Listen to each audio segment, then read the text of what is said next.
The Journey of I Am. Part 1. Pam's Discovery. Pamela Ann McAdams never doubted her place in the Anderson-McAdams family. Adopted as a newborn, her parents raised her with as much love as they had available to give. Pam grew up with a brother, family traditions, and a deep sense of belonging. If she ever wondered about her biological roots, it was more a passing curiosity than a longing to know. She was a McAdams through and through. But life has a way of bringing dormant questions to the surface. It started innocently enough. A DNA test gifted by her daughter, who thought it would be fun to uncover their heritage. Pam agreed, expecting little more than a confirmation of the Irish ancestry to which her red hair alluded. Weeks later, the results arrived, bringing with them an unexpected revelation. Her biological family was the Carter family, descendants of a lineage that included President Jimmy Carter. Pam stared at the screen, her heart pounding. It felt surreal. After a lifetime of not knowing, suddenly she had answers. And more questions. Who were these Carters? What would this mean for her identity as a McAdams? Was she even ready for this knowledge? She cautiously reached out to a distant cousin on the Carter side. Their conversation was warm and welcoming, filled with shared excitement over the connection.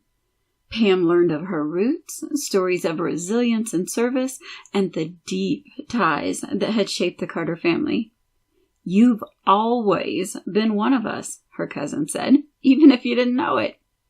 For days, Pam wrestled with the weight of this discovery. She reflected on her childhood, her parents, and the love that had shaped her.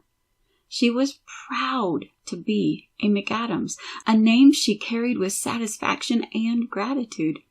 Yet something inside her shifted. One evening, standing by her kitchen window as the sun dipped below the horizon, Pam murmured to herself, "I am Pamela Ann McAdams, but I have always been Pam Carter." Tears welled in her eyes. Rather than sadness, the tears were recognition of a truth into which she'd been born. Part 2. The Truth of I Am. Pam's story is deeply personal, yet it reflects a universal truth.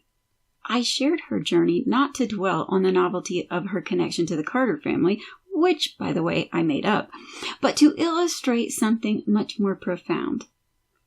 Who we are has always been who we are, even if we don't realize it. Just as Pam spent decades unaware of her biological roots, we spend much of our lives unaware of our true nature. From the moment we are born, we are I am. But we are quickly adopted by the roles and identities of the small self, the me that sees itself as separate, defined by its name, job, relationships, and circumstances.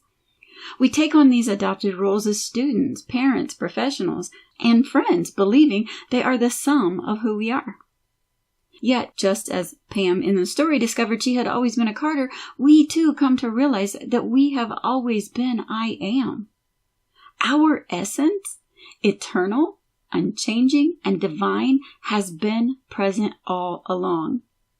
The roles we play are layers, but they're not the foundation. This awakening to our identity as I am can be as startling as Pam's discovery, and it may take time to fully comprehend what it means. Pam's realization in the story that she had always been Pam Carter did not erase her life as a McAdams. It enriched it. Similarly, awakening to our true nature does not diminish the experiences of the small self, but places them in the context of a greater eternal truth. When we recognize ourselves as I am, we realize that no one and nothing can take this truth from us. It is who we are, who we have always been, and who we will always be. The journey to this understanding is not about becoming something new. It's about remembering who we are. Pam's story is our story. It reminds us that the discovery of our true self, who we have always been, and who we will always be is that I am that I am.